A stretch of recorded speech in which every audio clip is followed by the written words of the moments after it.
Welcome to Nick kitchen. இன்னைக்கு நாம நிக் கிச்சன்ல தக்காளி சட்னி எப்படி செய்யலாம்னு பார்க்கலாம்.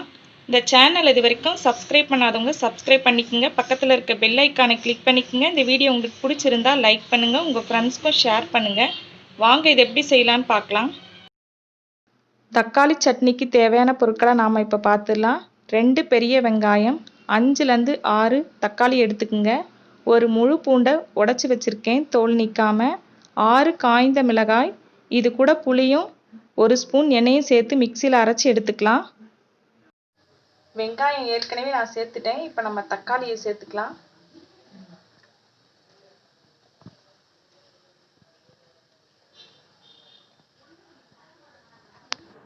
பூண்டு சேர்த்துக்கலாம். காஞ்ச மிளகாய், ஒரு சின்ன துண்டு புளி, சமையல் எண்ணெய் 1 ஸ்பூன் சேர்த்துக்கலாம். இதை மூடிட்டு நம்ம தண்ணி இல்லாமல் நைஸாக அரைச்சி எடுத்துக்கலாம். இப்போ நம்ம மிக்சியில் அரைச்சி எடுத்துக்கலாம்.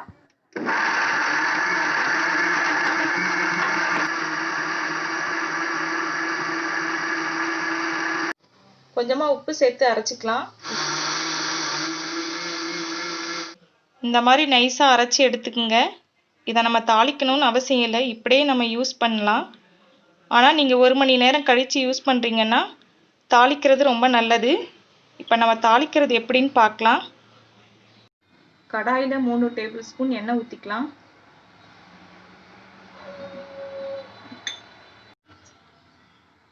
கடுகு சேர்த்துக்கலாம்.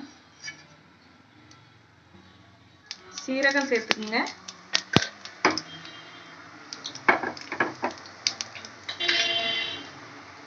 உளுந்து சேர்த்துக்கலாம் 1 டேபிள் ஸ்பூன்.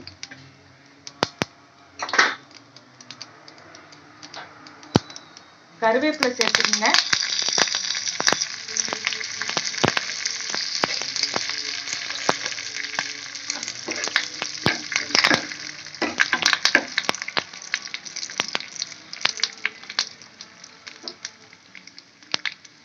தனி மிளகாத்தூள் 1/2 ஸ்பூன்.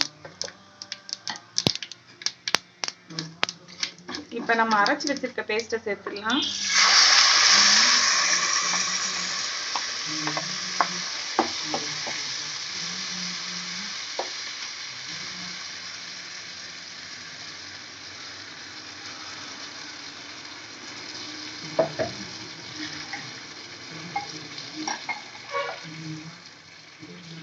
ஒரு 1/2 டம்ளர் மிக்ஸி கழுவுன தண்ணியை சேர்த்துக்கிறேன்.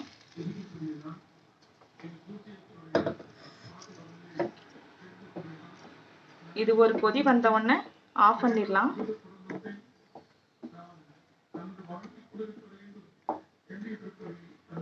அரைக்கும் போதே இதுக்கு தேவையான உப்பை நம்ம சேர்த்துக்கிட்டோம், அதனால இப்போ சேர்த்துக்க வேண்டாம். உப்பு குறைவாக இருந்தால் சேர்த்துக்குங்க. கொதி வந்துடுச்சு, இப்போ நம்ம ஸ்டவ் ஆஃப் பண்ணிடலாம். பாருங்க, தக்காளி சட்னியை 5 நிமிஷத்தில் சீக்கிரம் ரெடி பண்ணியாச்சு. இது ரொம்ப டேஸ்ட்டாக இருக்கும்.